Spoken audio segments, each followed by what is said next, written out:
Abundance open, open up the gates of joy and resilience. Open up the gates of liberation. Yeah, yeah, yeah. Yeah, yeah, yeah,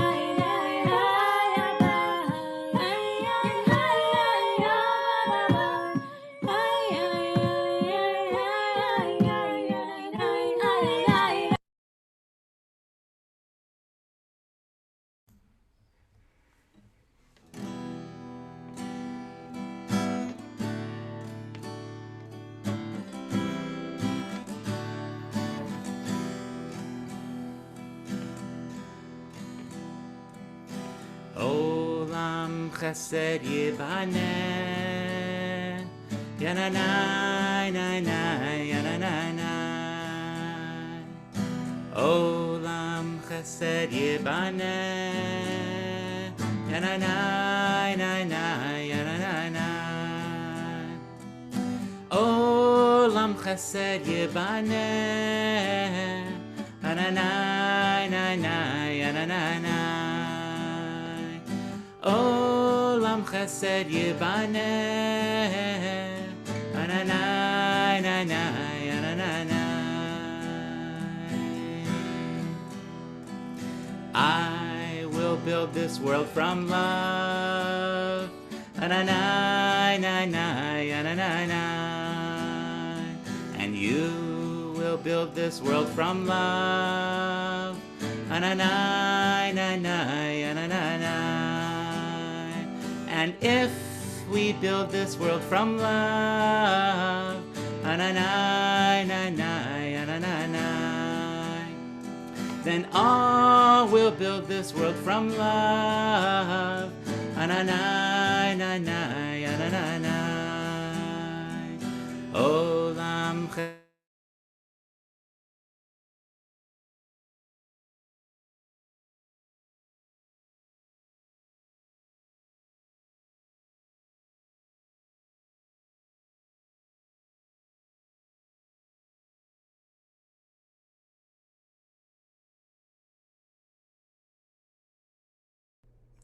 Seems like we might have lost Neil for a moment, but welcome everybody.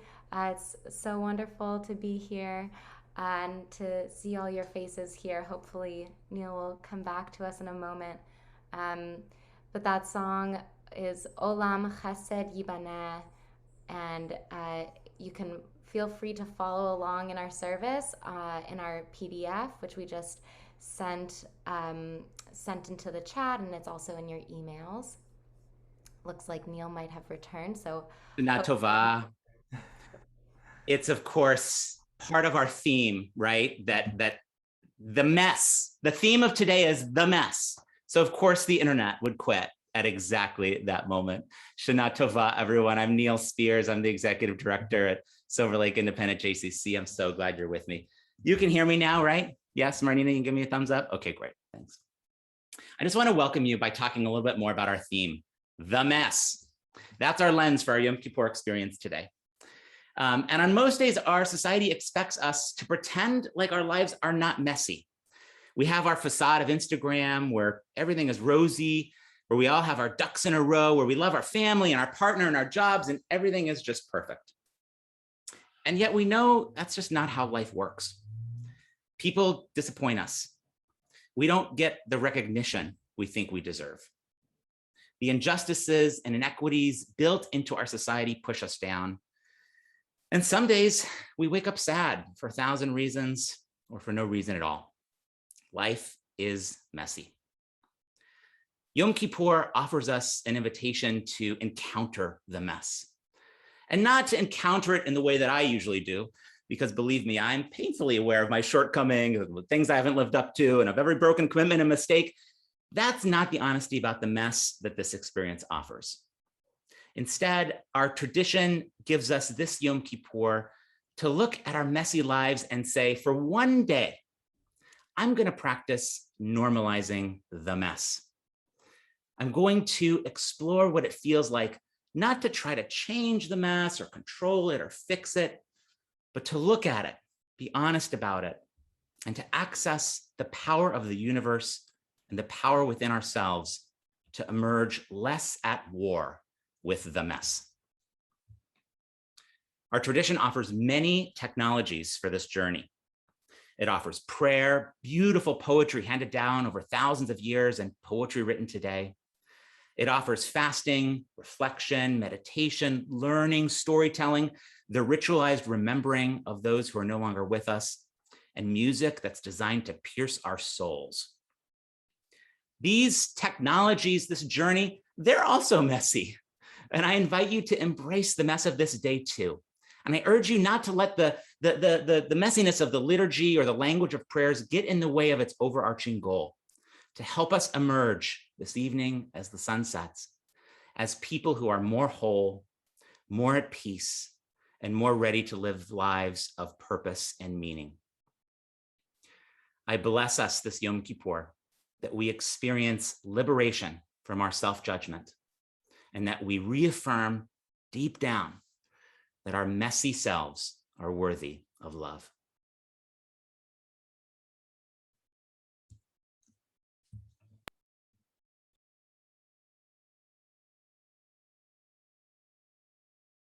God, we are the breath of an imperfect God. We are good, we are flawed, we are the breath of an imperfect God. Ay, ay, ay, ay, ay, ay, oh. Ay, ay, ay, oh, ay, ay, ay, ay, ay, ay, oh. Ay, ay, ay, ay, ay, ay, ay, ay, ay, na, na, na, oh. Ay, ay, ay, ay, ay, ay, ay. We are good, we are flawed, we are the breath of an imperfect God. We are good, we are flawed, we are the breath of an imperfect God.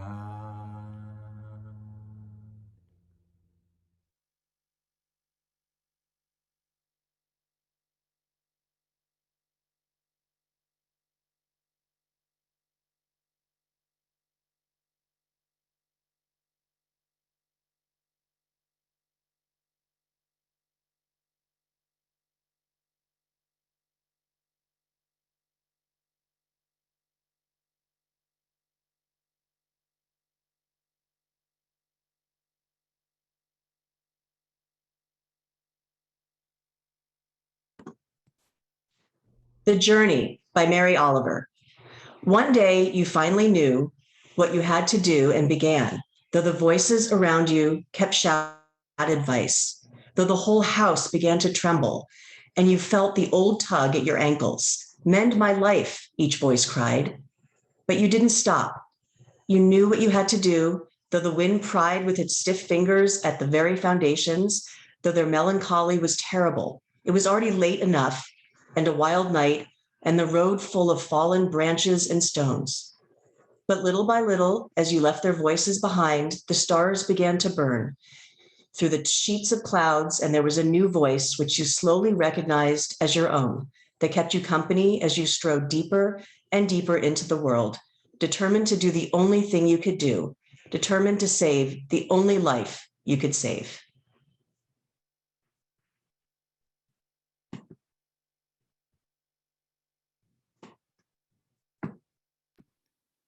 Shana Tova. We are continuing with the call to prayer, the Barhu on page 2. Please sing along with me on the second line and feel free to stand and bow. Yai da da da da da da da da. Yai da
Thank you, Abby, and thank you, Dina, for sharing that Mary Oliver poem. Shana Tova, my name is Marnina Schoenwirtschafter, and I've been so grateful to get to know more of the SIJCC and Eastside Jews community through planning these days of awesome experiences with all of our community leaders and the wise and powerful Shea Roman. And I'm grateful to this whole virtual congregation for showing up this Yom Kippur, the Day of Atonement, to dig into the mess and to try to reach at one-ment. In a moment, we'll recite the central, centering prayer of the Jewish people, Shema. One custom for preparing to say the Shema is to pull together the fringes of the four corners of the talit, the prayer shawl. In doing so, we pull together the scattered parts of ourselves and the world.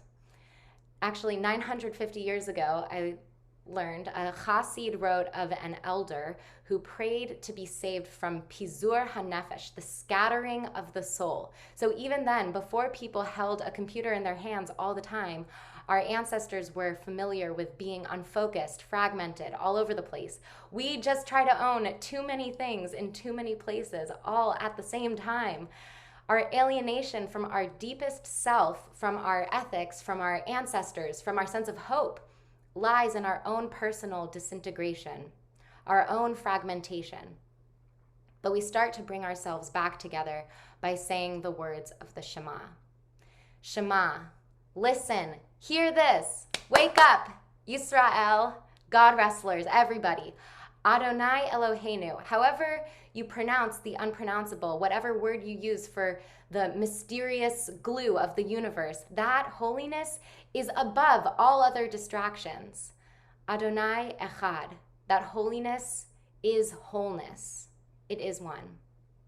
By naming the oneness, you can connect to your ancestors, our dispersed people, and that to which all prayers are directed. You root yourself into the present, the past, and the holy by saying the Shema. When you name the oneness, you move toward wholeness, your own at one-ment. You join yourself. The second line of the Shema is Baruch Shem Kivud Malchuto Leolam Va'ed. We normally whisper it to ourselves, but on Yom Kippur only, we say it aloud. The idea being that today is the one day that we believe ourselves holy enough to proclaim it. This is a special quality, right, of Yom Kippur. We get to act as holy, or we believe ourselves to be. Personally, I wouldn't say that today we are acting as angels, but I would say that this work is holy in the sense that it is us taking stock of reality and also naming the reality that we hope to manifest, which sounds pretty godlike to me. For those of us who aren't so into God language, it is a way of looking at relationships between all things rather than looking at things as individual and distinct. There are so many links between everything we're often unable or unwilling to understand, but today we challenge ourselves to think harder and feel more, at least than we might on a typical Thursday. And we actually expect that process to look messy. It's often the scattered place that is more active and more productive than the settled place. So today we are asking you to really be with us and be willing to do this difficult work. I invite you to show up, aka show up on your camera. So if you haven't yet, please turn on your video. Sleepy faces and even sneaking your coffee, if that is a thing you do today, is totally acceptable. This is not a day to retreat from shame. It is a day to face each other and to own up to our interconnected realities. It takes strength and courage to work through the mess, but it is impossible to do if we aren't all in it together.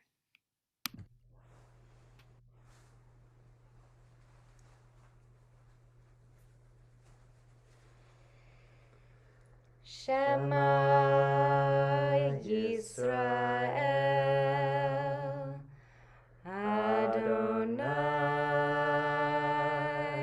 Eloheinu,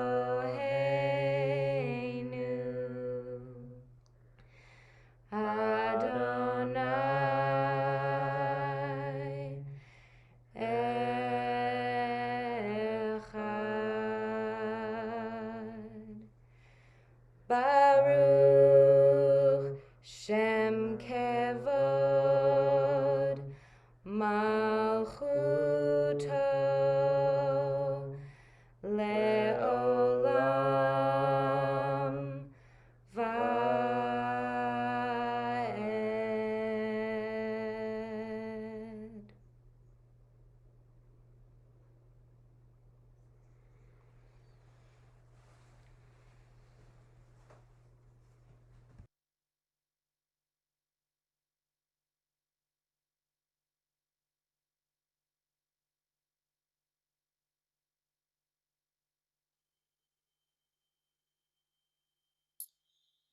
The Vahavta by Aurora Levins Morales.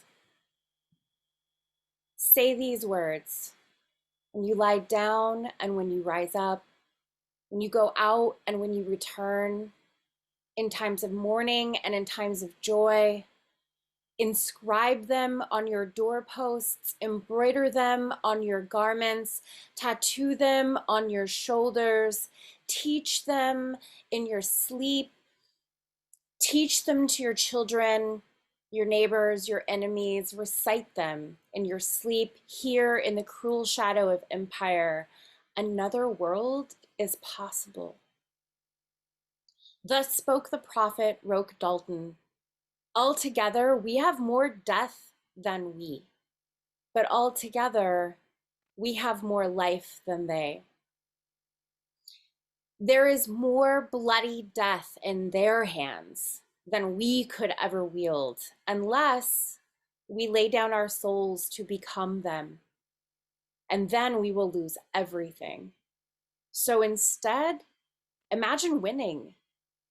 This is your sacred task. This is your power. Imagine every detail of winning. The exact smell of the summer streets in which no one has been shot. The muscles you have never unclinched from worry, gone soft as newborn skin. The sparkling taste of food when we know that no one on earth is hungry, that the beggars are fed, that the old man under the bridge and the woman wrapping herself in thin sheets in the backseat of a car and the children who suck on stones nest under a flock of roofs that keep multiplying their shelter. Lean with all your being towards that day when the poor of the world shake down a rain of good fortune out of heavy clouds and justice rolls down like waters. Defend the world in which we win as if it were your child. It is your child.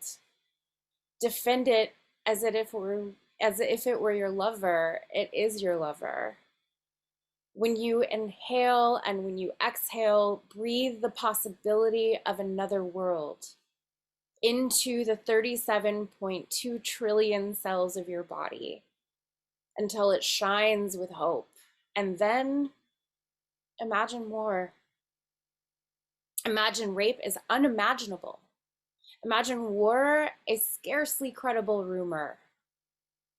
That the crimes of our age, the grotesque inhumanities of greed, the sheer and astounding shamelessness of it, the vast fortunes made by stealing lives, the horrible normalcy it came to have is unimaginable.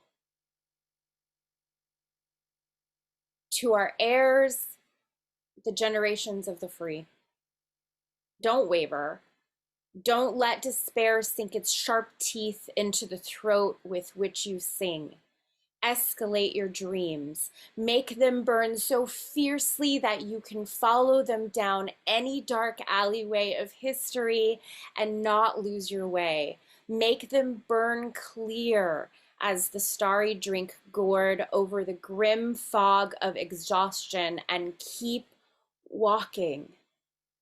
Hold hands, share water, keep imagining so that we and the children of our children's children may live.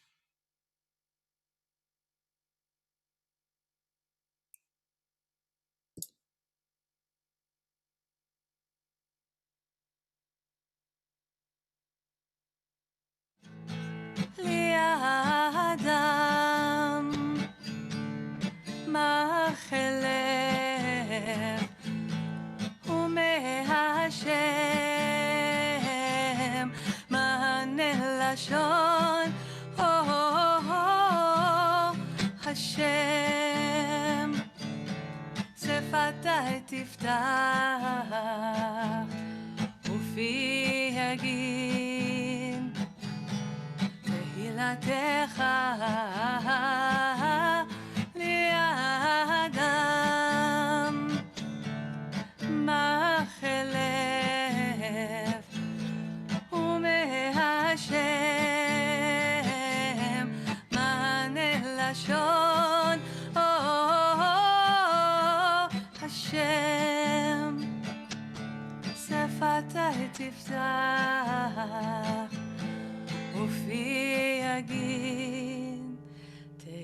תפילתך.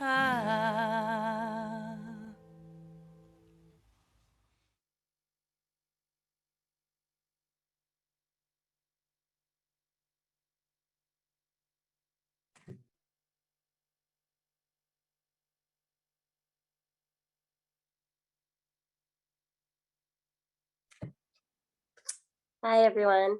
Here's the mess. The Unatana Tokaf is a central High Holy Day prayer about how God allegedly decides our fate during these days of awe. This is my cheeky interpretation. We direct all our power to the holiness of this day. It is different from any days of awe our people have experienced. It is bright, it is new, it is full of awe, it is even more full of quiet terror. We sing of the Almighty within us. May your kingship, may your queenship be exalted on high. May the thrones of your lives be created in Hesed. May you sit on that throne, basking in the bright light of truth.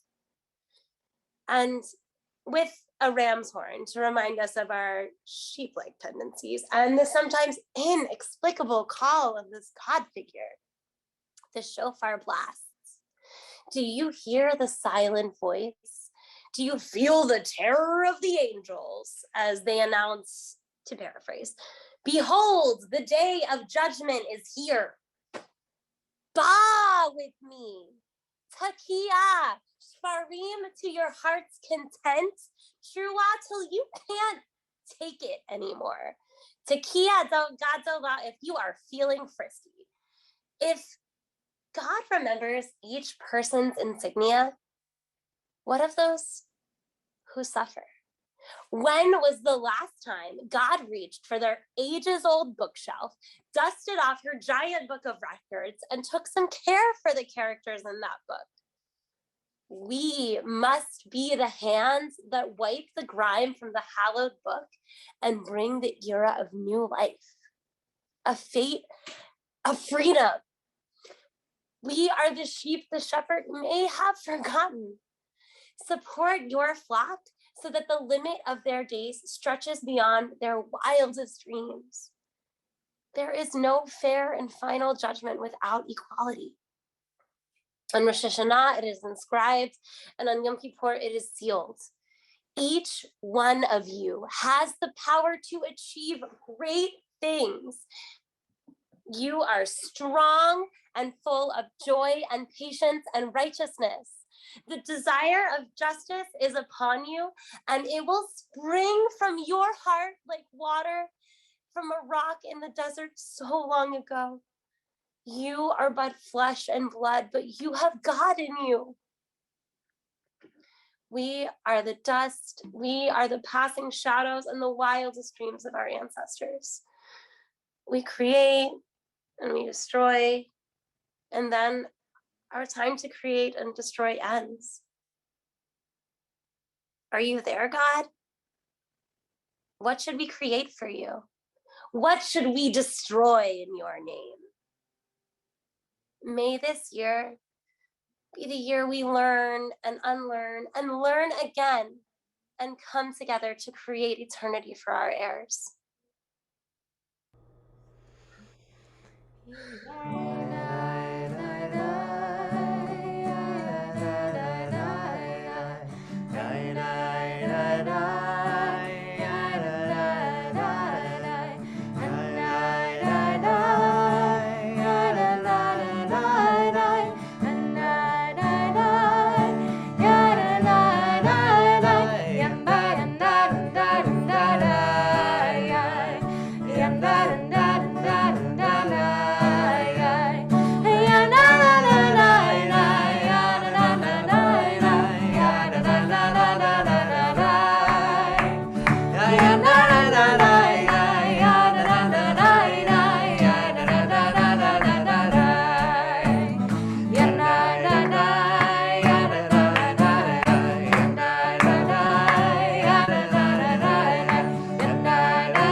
you, Michael.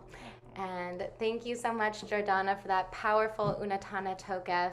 We are so grateful to have another East Side Jew, Max Daniel, with us for our next special high holiday Slichot prayer in Ladino, which is the vernacular language for many Sephardi Jews. Sephardi Jews trace their lineage to ancestors who mostly fled Spain and settled in West Asia and North Africa. The poem Max is about to read was written in Hebrew in the 11th century by Yehuda Halevi, and it was later translated into Judeo-Spanish, or Ladino.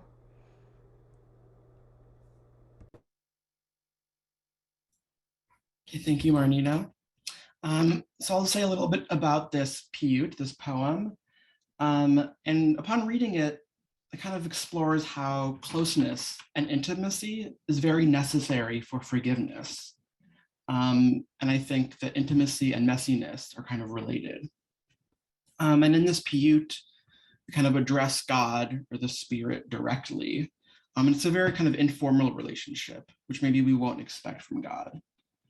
Another thing that kind of brings the intimacy, the closeness of this piyut is that it's one of the few prayers of the Jewish service that we actually know who the author is.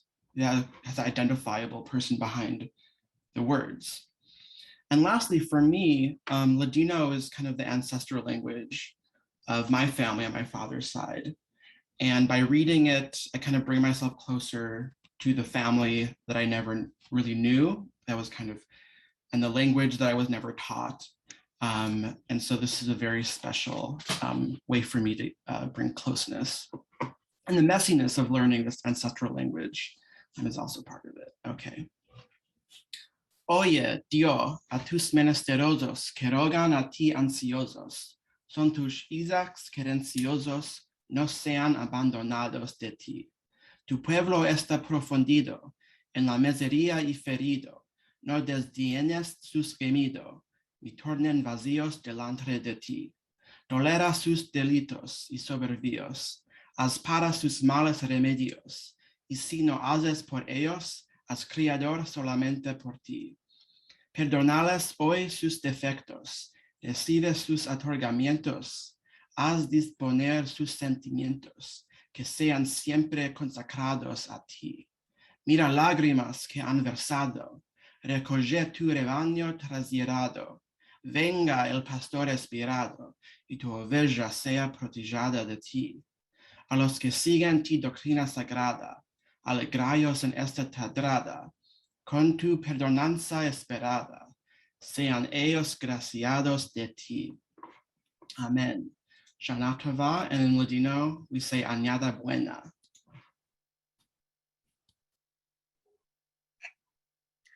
A Quiver of the Heart from the Kindness Handbook by Sharon Salzberg. Compassion is known in Buddhist teaching as the quivering of the heart in response to pain or suffering.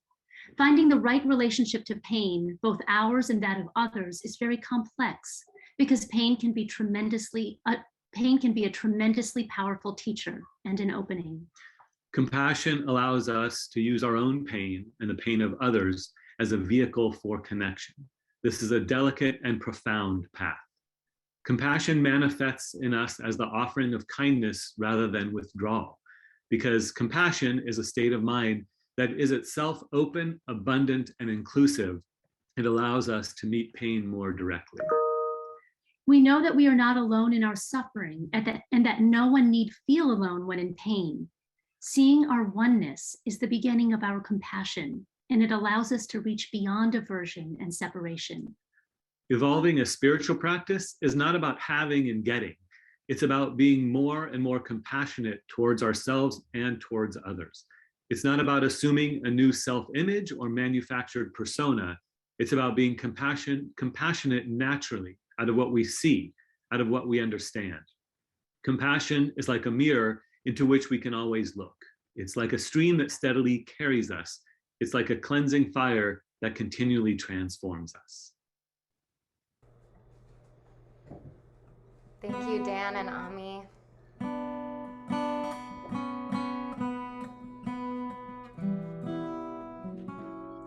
Ki anu amecha ve'ata Eloheinu, anu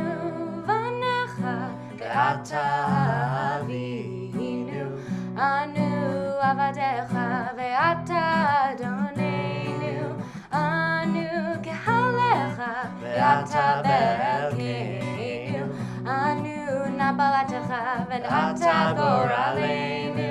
Anu tzonecha ve'ata ro'enu.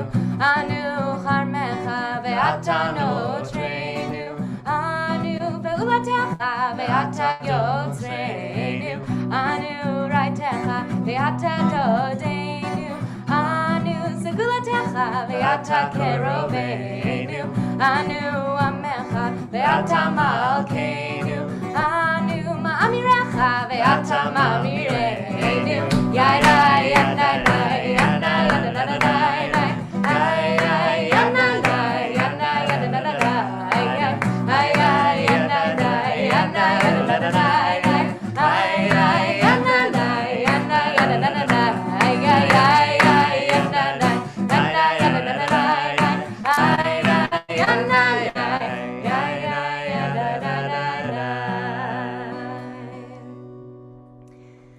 We're now passing it over to JLC parent and Eastside Jew Josh Kamensky, who is introducing the heart of the Yom Kippur service, our collective confessional section.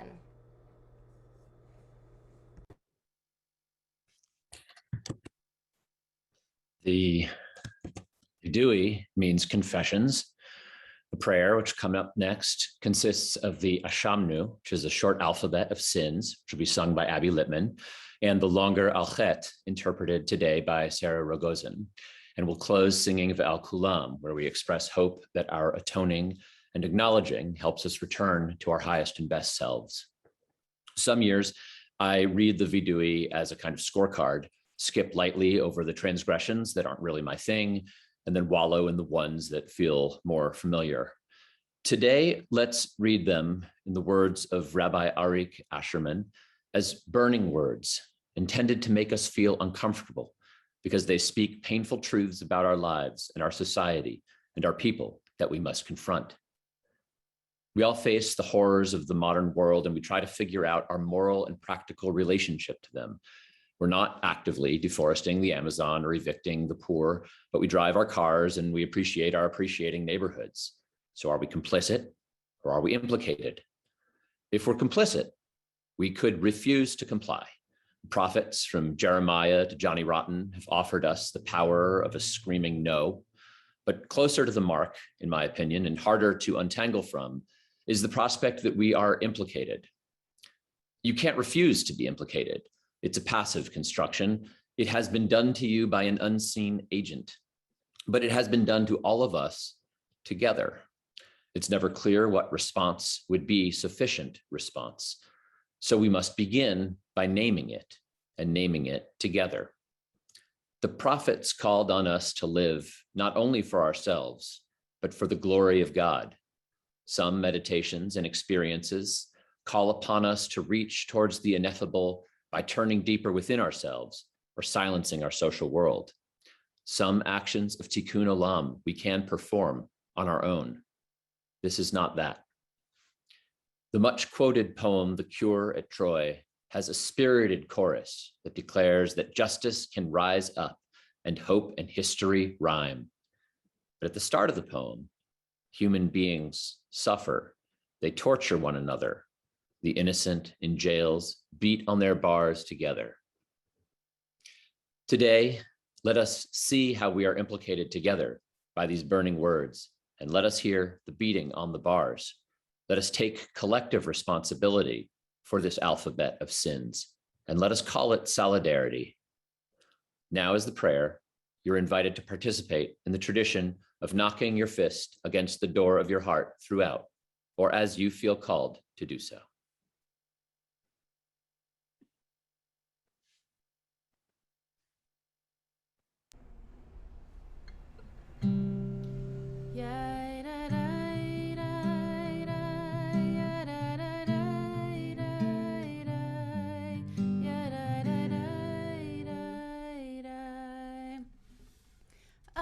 Ashamnu, we abuse, by God knew, we betray, Gazalnu, we accrue, Dibarnu Dofi, we destroy, Yada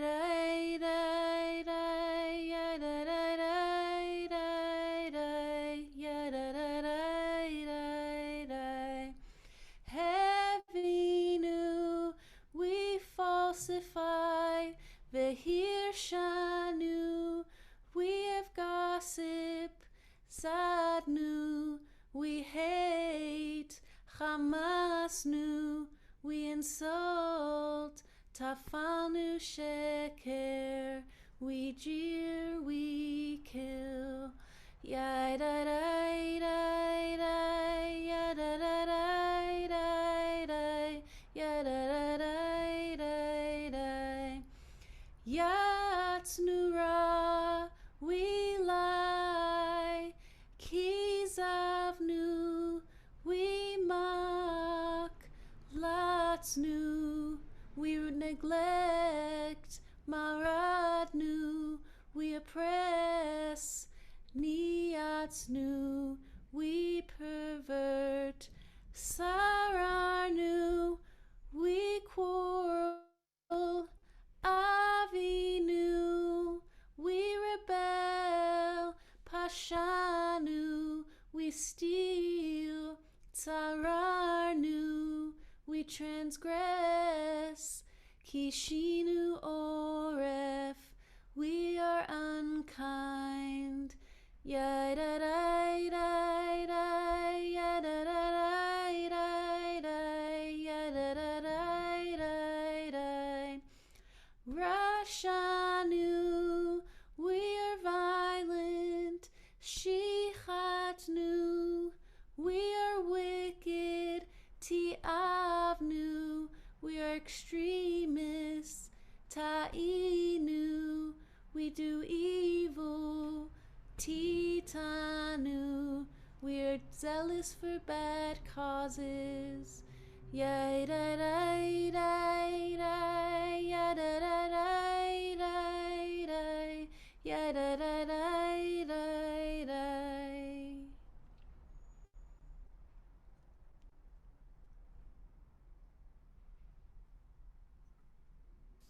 In this Alchet, I will be reading lists of our misdeeds, but housing insecurity, and also adaptations from Yavila McCoy about racism, and from the Kahila Community Synagogue about interpersonal harms. And like in this last prayer, after each misdeed that I say, I invite you to strike your chest. Alchet for the safety and shelter that we have not nurtured. Alchet for treating real estate profits as more important than people's housing. Alchet for the sins of apartment buildings emptying out to the street. Alchet that we build Jewish buildings from real estate donations and do not ask how many evictions our donors have filed. Alchet for the children taken because their parents lost their housing. Alchet for the tents next to former homes. Alchet for the high rises going up next to tents. Alchet for calls to our city council members asking them to clean up the streets. Alchet for the city's grinder machine that grinds up people's tents, that grinds up medication and birth certificates and family photos. Alchet that 1/3 of unhoused people in Los Angeles are Black. Alchet for the unhoused people attacked by police. Alchet for the unhoused people set on fire. Alchet for the euphemisms we use and the fear we hold, the assumption that the homeless are not in the room and cannot be us. Alchet that we do not understand that we are all connected, that there is no house on the hill that is safe.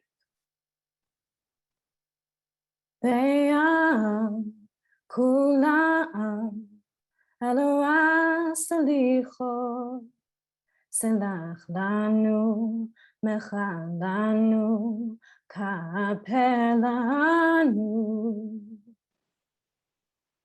For the sins we have committed through conscious and unconscious racial bias. For the sins we have committed through hardening our hearts to the need for change. For the sins of colluding with racism, both openly and secretly.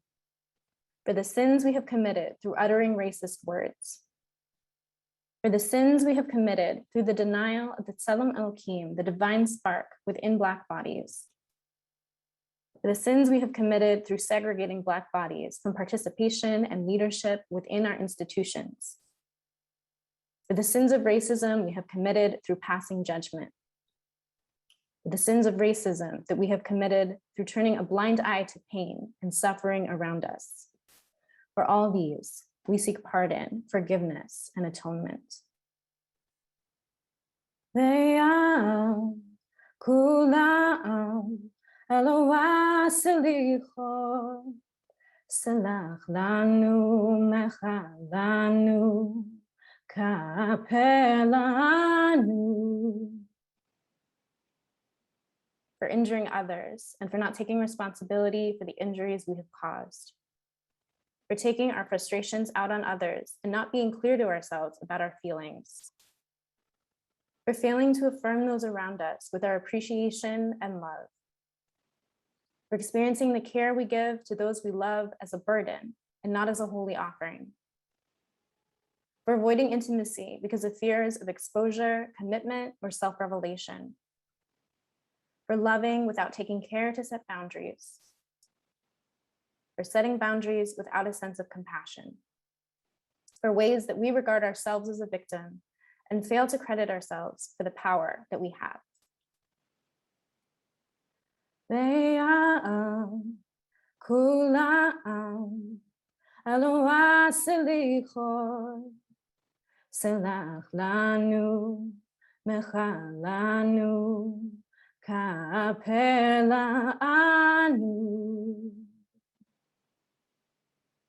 May all we do this day return us to the way, forgiving and healing, releasing us anew. Be'al kulam Elohai selichot, salach lanu mechal lanu kaper lanu. Avinu Malkeinu, Chaneinu Vaneinu. Avinu Malkeinu, Chaneinu Vaneinu, Ki ein banu maasim. Aseh imanu, tzedaka v'chesed. Aseh imanu, tzedaka v'chesed ve'oshienu. Avinu Malkeinu, Chaneinu Vaneinu. Avinu Malkeinu, Chaneinu Vaneinu, Ki ein banu maasim. Aseh imanu, tzedaka v'chesed. Aseh imanu, tzedaka v'chesed ve'oshienu.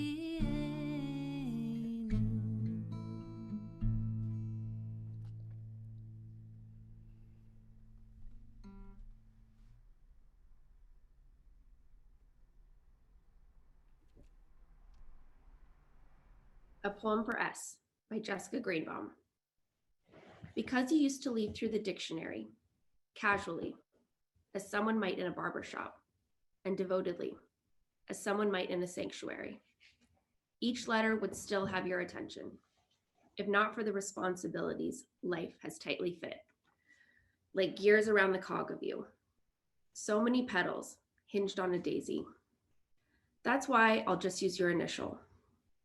Do you know that in one treasured story, a Jewish ancestor, horseback in the woods at Yom Kippur and stranded without a prayer book, looked into the darkness and realized he had merely to name the alphabet to ask for forgiveness.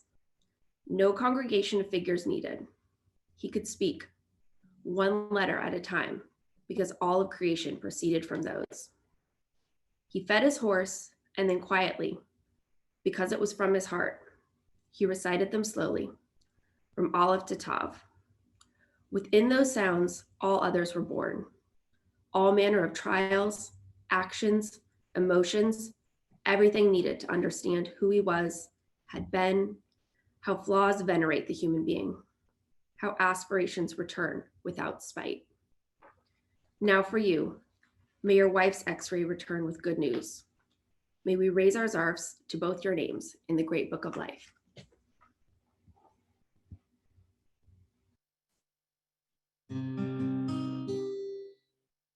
Zochreinu lechaim, melech hafetz b'chaim, v'chotvenu b'sefer hachaim, l'mancha Elohim chaim, mi chamocha. Av harachamim zocher yitzurav lechaim berachamim.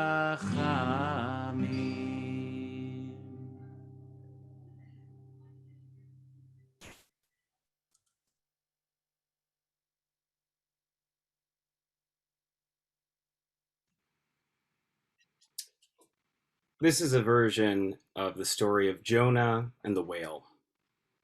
God tells Jonah to go to Nineveh, one of the largest cities in ancient Mesopotamia. It is rife with wickedness. Jonah is to warn the Ninevites that because of their sinfulness, they now face divine destruction. But rather than heed this call, Jonah flees in the opposite direction on a ship to Tarshish across the Mediterranean Sea.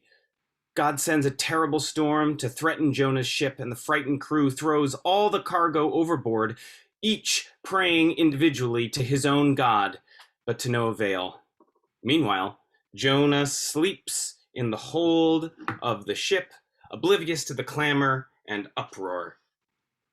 Amid the commotion, the captain finds Jonah, wakes him, and demands that he join the effort to save the ship by calling on his God. He gives no response, risking the lives of everyone on board. The men decide to draw lots to see who is responsible for the storm, and the lot falls on Jonah. They question Jonah, and eventually the sailors are able to pull him from the whole story and how he has run away from the divine directive. The crew, decent men, insist on trying once more to row to shore, a desperate attempt to save the man who had callously endangered their lives. But their rowing is futile, and the storm continues to rage, so they reluctantly toss Jonah into the sea. Instantly, the storm ends, and the waters become calm. Jonah had wanted to die rather than face his mistakes and complete his mission, but God won't permit it. God sends a giant fish to swallow Jonah. Jonah spends 3 nights in the belly of the fish, and with nowhere left to run, not even death, he finally repents. 3 days later, the fish spits Jonah up onto the land. Now, the reluctant prophet heads straight for Nineveh and delivers the intended prophecy. Nineveh is wicked, and all will be destroyed in 40 days. Their change of heart is immediate and total. From the king on all the way down to the animals who fast and don sackcloth and ashes, and that's signs of mourning and repentance, right alongside their human masters. And now, with another take on the Jonah story, is the young scholar Lucy Rosenfeld.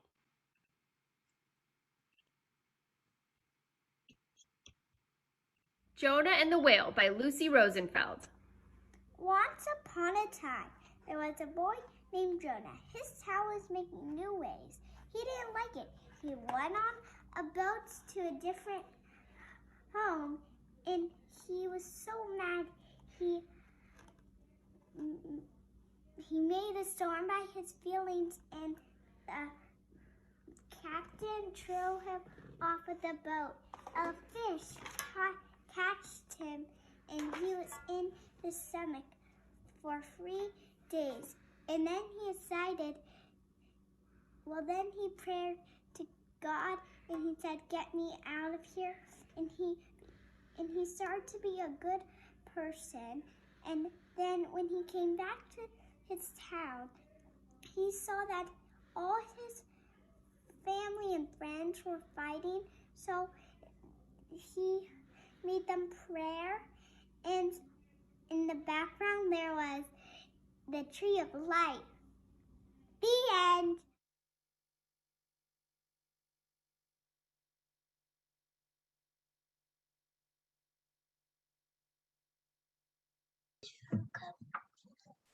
So take a moment to think of something that you are ashamed of. Just one, not 100, calm down. For most of us, if we're not narcissists or sociopaths, it's actually very easy to recall times when you've been forced into a shame state. It's bad. It's different than guilt. Guilt is a thing you did. Shame is a thing you are. You freeze. I'm going to talk a little bit about kids, which is relevant even if you don't spend time with kids. Most of us probably thought of a childhood memory first for a shameful memory. And I have a terrible secret for you, which is each of us used to be a child. Those of you who don't spend a lot of time with kids, I appreciate that's why you look so fresh and wonderful today. So shame makes a mess. It makes a neurobiological mess. Little kids actually undergo physiological changes in a shame state that make them appear smaller. It's so frightening. Once you see it, you can never unsee it. Shame is supposed to be a big whoop. It's meant to shock the system. It's meant to wake you up by being so uncomfortable and terrible that it sticks. It sticks. Unmetabolized shame is the stickiest. The best example of all of this is little kid runs into traffic and a parent grabs the kid roughly and screams at them. If the adult who's doing the grabbing and screaming can regulate themselves, the child can metabolize the experience because their grown up has changed back from a chaos monster to a steadying person. Here's the story. I'm okay, I'm protected, traffic is bad. If the adult is too dysregulated to do that repair in this moment or all the time, there's no story except I'm the worst. And a person who has been left in that chaos and mess too many times can be triggered into a shame state by almost anything. There's no place to put anything. It's a mess. There are no shelves to hold it. So that experience has to be offloaded, not processed or metabolized. Shame is tricky. It likes to be replicated. It likes variance. It's how we disappear experiences from our conscious awareness that have no story. We make other people feel the way we feel when our shame is kicked up. We don't even know it's happening. Nice people do it. Nice people do it to little kids. We don't see it. We don't feel it. We don't smell it. We don't taste it. Okay, I lied to you already. I'm sorry. The truth is rougher than that. It's not that we don't feel it. It's that it feels good. It feels good to us to replicate that shame when we're unaware of it. It feels amazing to transfer a chaotic state to someone around us so that the water feels better. We're starting unaware and we can get a little bit more aware this year. We have a new chance. So here's something hopeful, which is that shame dies in the light. Giving shame a story disappears it, not you. Pay attention to someone who goes blank, who shrinks, who blushes, who disappears into a smaller version of themselves, or maybe a bigger version of themselves. Sometimes shame can look like rage. It doesn't always look like shrinking. Ask them, did I just kick something up for you? Put a subject into that sentence, own that sentence. That will help them and help you be aware.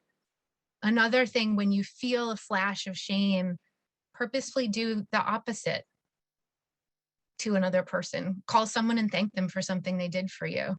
Tell a little kid you know that you notice them cleaning up their blocks and they are excellent block cleaner uppers. When you feel like you aren't doing enough for a particular cause or movement, don't pick apart the movement, just go do more stuff. Learn what you feel like when you're shamed so you're not forced to replicate it. Learn how you shrink and become invisible. Learn to name it and to signal your distress so you're not forced to replicate it. I promise you the person being shamed thinks it's them in that moment when you're transferring your shame to them. They don't think it's you. you'd get away with it, but don't.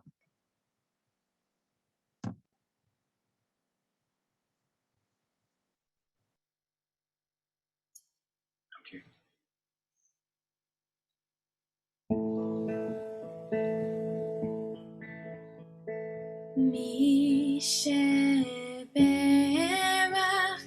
avoteinu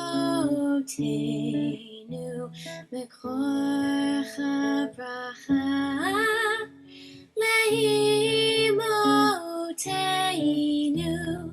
May the source of strength, who bless the ones before us, help us find the courage to make our lives a blessing, and let us say Amen. Mi sheberach imoteinu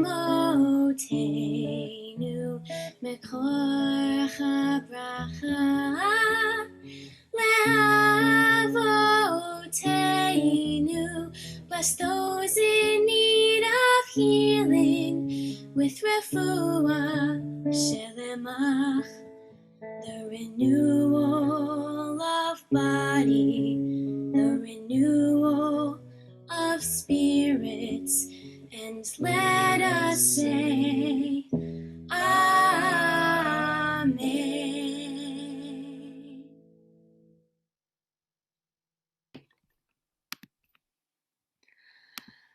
Thank you, Bo and Butch. That was beautiful. As we move on into more sacred space, I want to invite everyone to turn your videos back on, and also remind you that you don't have to be on. You can just be you and be seen. So the Yizkor service of Yom Kippur gives us space to name and remember our ancestors. I'm about to send you, everyone, into small breakout groups for only 8 minutes. So please don't run away or quickly log off. Today is not the day to retreat out of fear or shame. It is the day to literally face each other. So in these very quick rooms, we will take turns speaking to the prompt, which you can see in the PDF and we'll also put in the chat. And then you'll speak or share, and then just be a good listener to hear others. And just a reminder that good listening doesn't involve asking questions or giving feedback. It just means being present and holding space. Today the prompt is, who is someone you are holding in your heart? Share a brief story, detail, or aspect of who they were so we can collectively honor them today. You'll be in small groups. You only have about a minute or so to share. And if you're just listening today, that's okay too. I will go ahead and send everyone now. And I'm grateful for everyone being willing and able and ready to do this.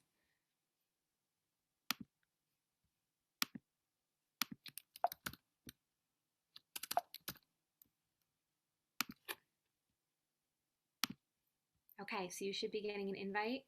Feel free to hop on over and we'll see you in a few minutes.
Thank you for bringing the memory of your loved ones into the space and for sharing with each other. We're going to say the ancient words of the mourner's Kaddish, which is our tradition's way of ritualizing these moments of remembrance. You can join me in your own homes on page 14 of the PDF.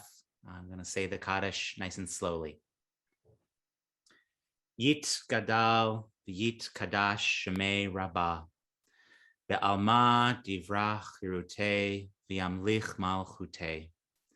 V'chayechon v'yomechon uv'chaye dechol beit Yisrael. Ba'agala uvizman kariv v'imru amen. Yehe shmei rabba mevarach le'alam wa'almei almaya. Yitbarach v'yishtabach v'yitpa'ar v'yitromam v'yitnaseh. V'yitadar v'yitaleh v'yitalal shmei dekudusha b'richu. Le'ela le'ela min kol birchata v'shirata. Tushbechata v'nechamata. Da'amiran be'alma v'imru amen.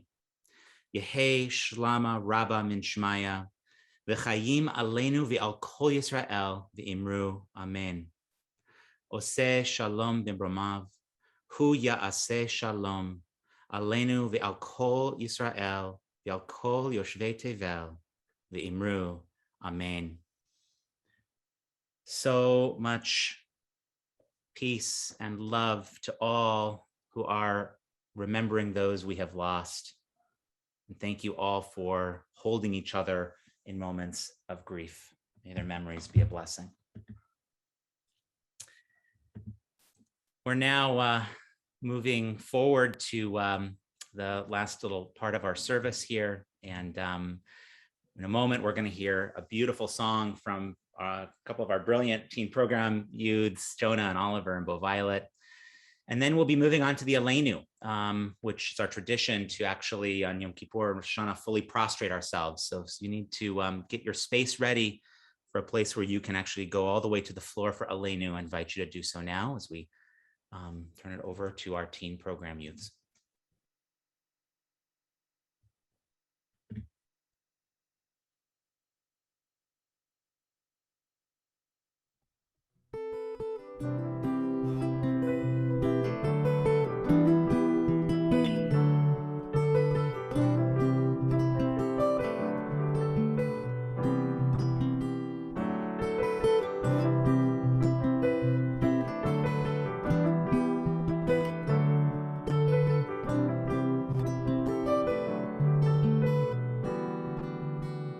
Well, you only need the light when it's burning low.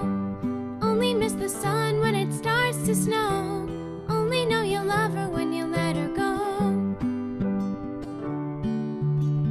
Only know you've been high when you're feeling low. Only hate the road when you're missing home. Only know you love her when you let her go. And you let her go.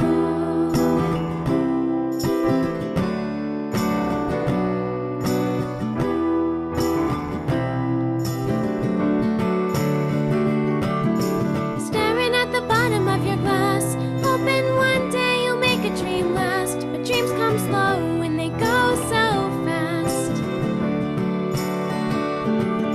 You see her when you close your eyes. Maybe one day you'll understand why everything you touch surely dies.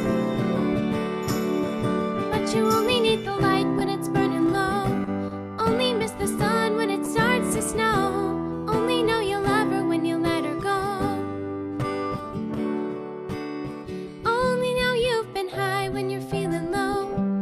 Only hate the road when you're missing home. Only know you love her when you let her go. And you let her go.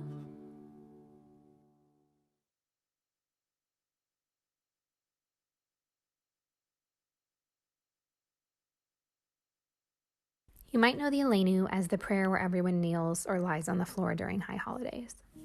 Many congregations today have altered or omitted the Aleinu because it can be a contentious prayer to recite. It refers to Jews as the chosen ones, and it suggests we must submit our whole selves and our will to God. Understandably, that might make some of us a little uncomfortable. So this year we'll be doing an alternative Aleinu. Right now, I invite you to find a spot on the floor. Maybe that's kneeling with your forehead on the ground, or it could be lying down flat, even on your bed. You can also just sit back in your chair now and close your eyes. Just find a space that's all for you. This is Aleinu by Rabbi Mike Rothbaum. Aleinu. It's on us. It's always been on us. A knapsack of our ancestors' bones smuggled out of Egypt, secreted out of Minsk, hidden in Esau's soil.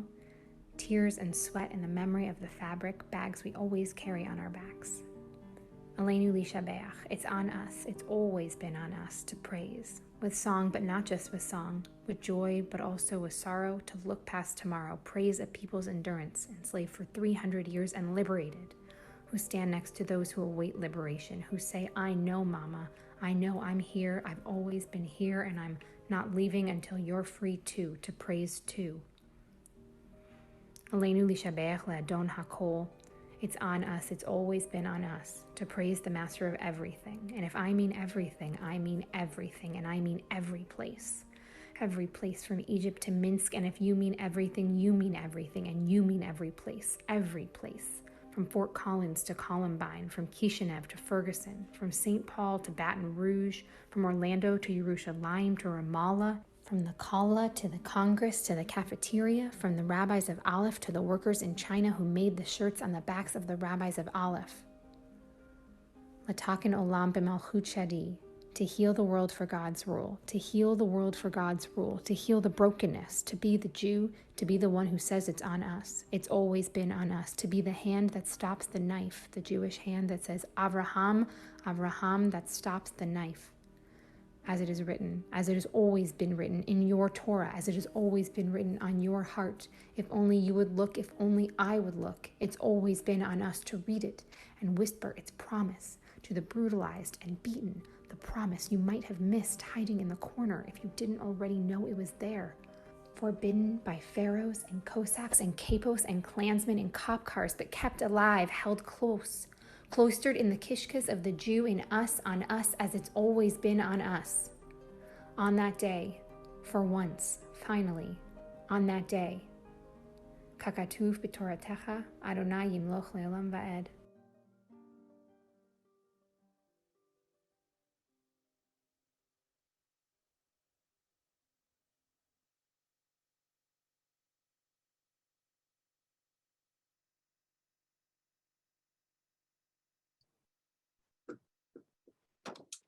So in light of the massive displacement happening right now of Afghan people, we wanted to raise up and share an Afghan voice. And it's that of Elias Alavi, who is a poet. He himself was a refugee, displaced first to Iran and then to Australia, where he lives now. And it's called, I Wish Grapes Would Ripen. I wish grapes would ripen. I'm going to stop that because I want to name that there is a doubly vulnerable population that is LGBTQ in the refugee population, and I really want to name that too. So I'm going to start again. I wish grapes would ripen, the world become drunk. Streets stumble, brush against each other, presidents and beggars. I wish borders could become drunk, and Muhammad Ali could see his mother after 17 years. Amina could touch her child after 17 years. I wish the grapes would ripen. Amu River would bring up his best looking sons. Hindukush Mountain would free her daughters. For a moment, guns would forget to tear apart, knives to slash open. Pens would rate fire as ceasefire. I wish mountains would reach each other. Sea would reach up to the sky and steal her moon. Leopards and gazelles would go drinking together. I hope the drunkenness will touch all things. The windows will break the walls, and you, while embracing your beloved tightly, would remember me. My darling, my faraway friend, drink another cup with me to all the vineyards overflowing with grapes.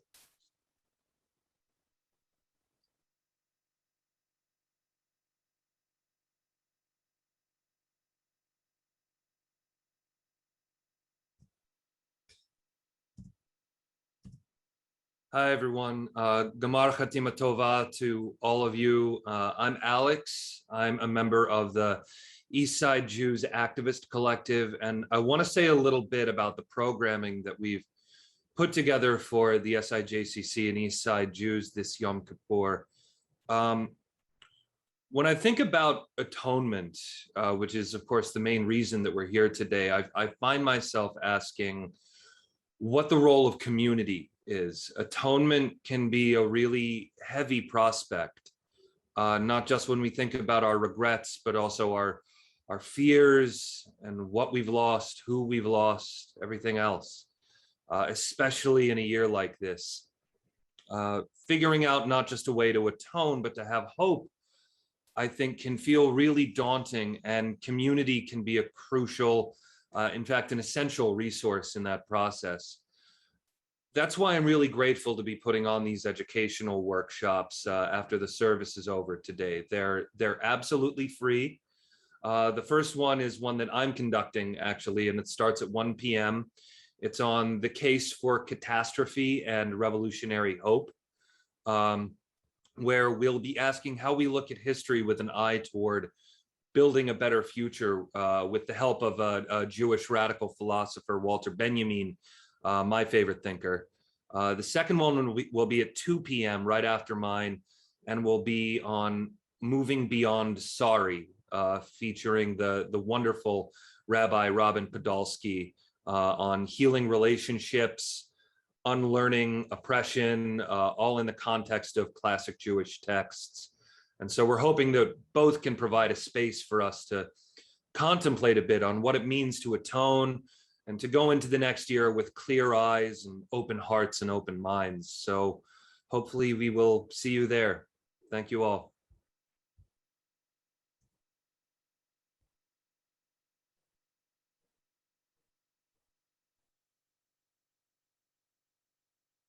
My dream community is one that leads with kindness. In my ideal community, everyone is nice and really fun, and everyone helps each other and uses their resources to give back to the community.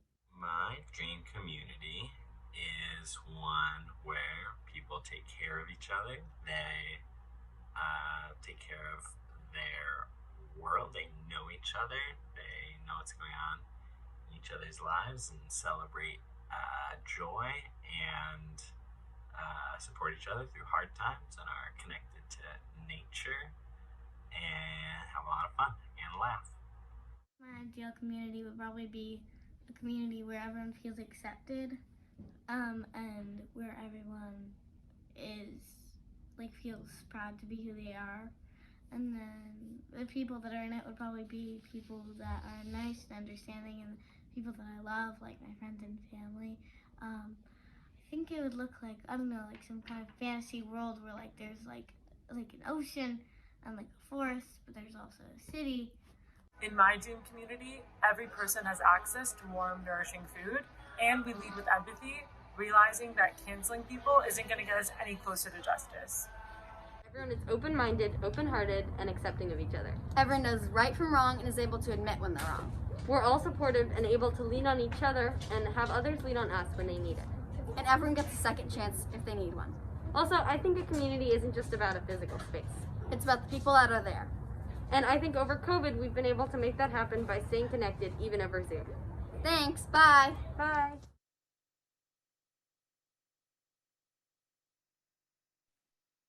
Wow, that video was amazing.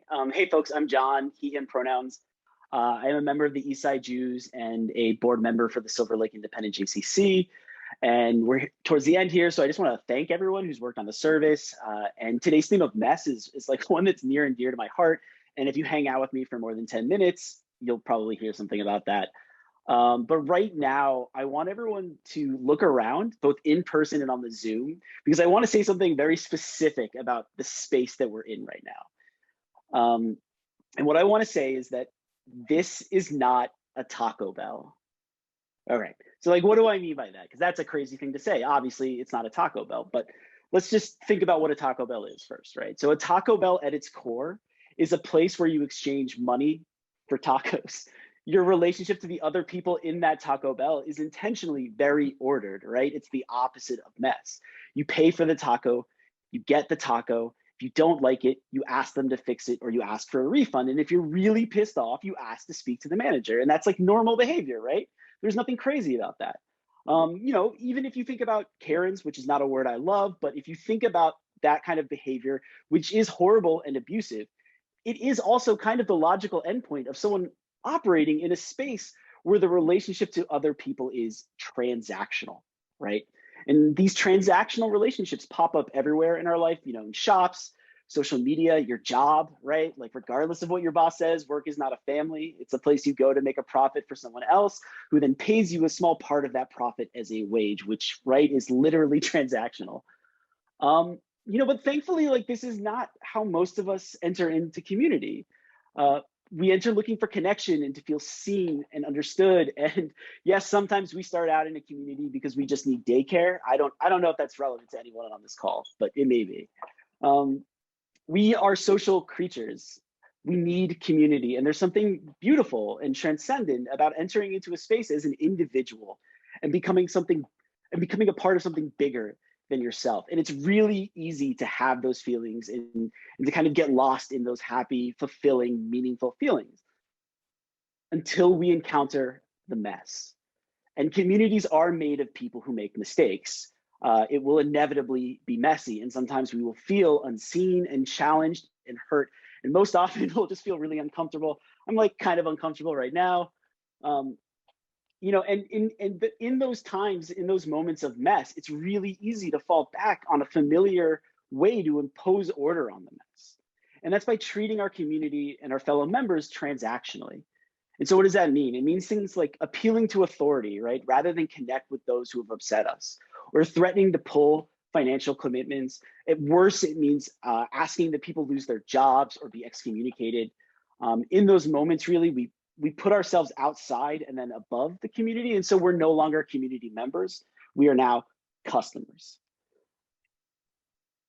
And so in the coming year, I really want to challenge myself in these moments of mess to seek out connection in the disconnection and to double down on others in times of alienation and to recommit to the collective vision that has brought us here today. I'm going to try really hard to fight that customer in my head, right? Because at the end of the day, this is not a Taco Bell.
Thank you, John. Thank you, everyone.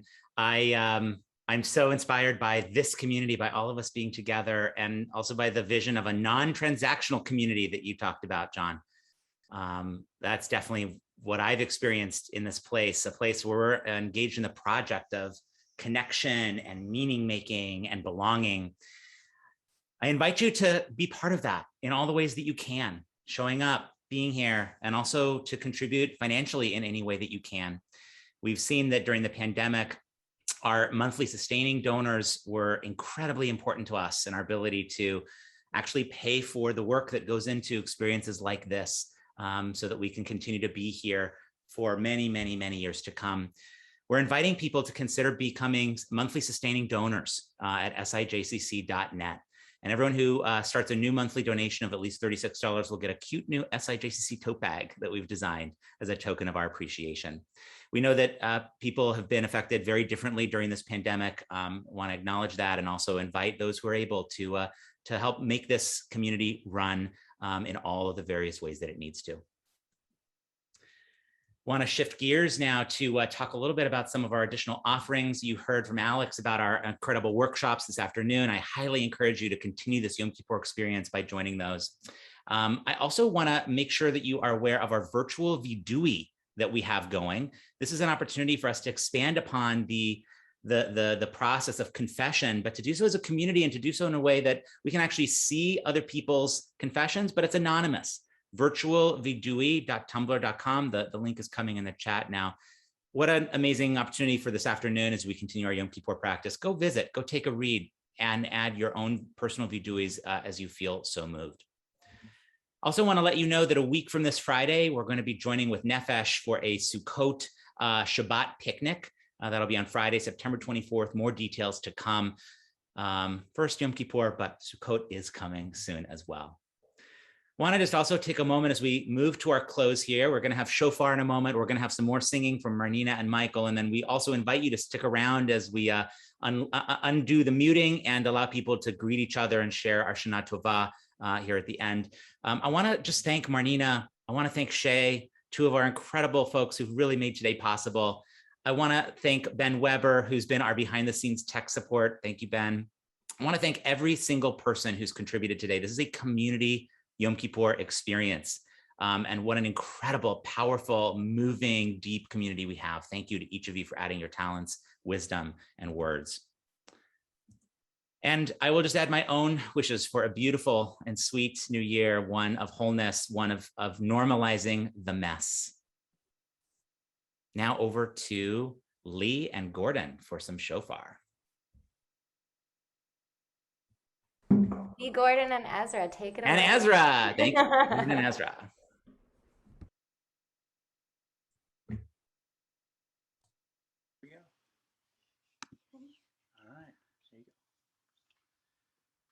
Konnichiwa, watashi wa Ezra desu, or hello, my name's Ezra. And my name's Lee, and this is your wake-up call to cast aside the solemnity of the day and to live your best life. Tekiya! Shivarim! Turua! Tekiya Gadola!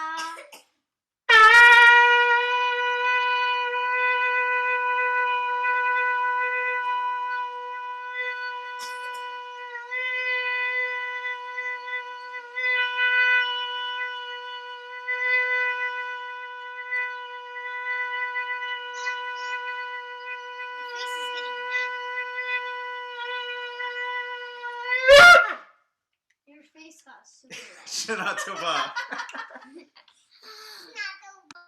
Hayom, hayom, hayom, hayom, hayom, hayom, hayom, hayom, hayom, hayom te'amsenu. Amen. Hayom, hayom, hayom, hayom, hayom, hayom, hayom, hayom, hayom, hayom, hayom, hayom tevarchenu. Amen. Hayom, hayom, hayom, hayom, hayom, hayom, hayom, hayom, hayom, hayom, hayom tegadlenu. Amen. Hayom, hayom, hayom, hayom, hayom, hayom,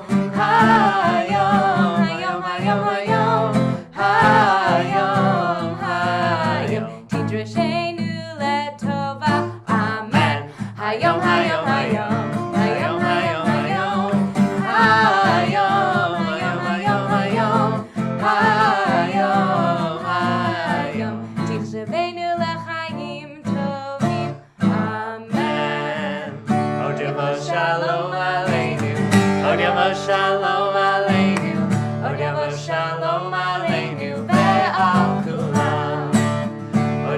shalom.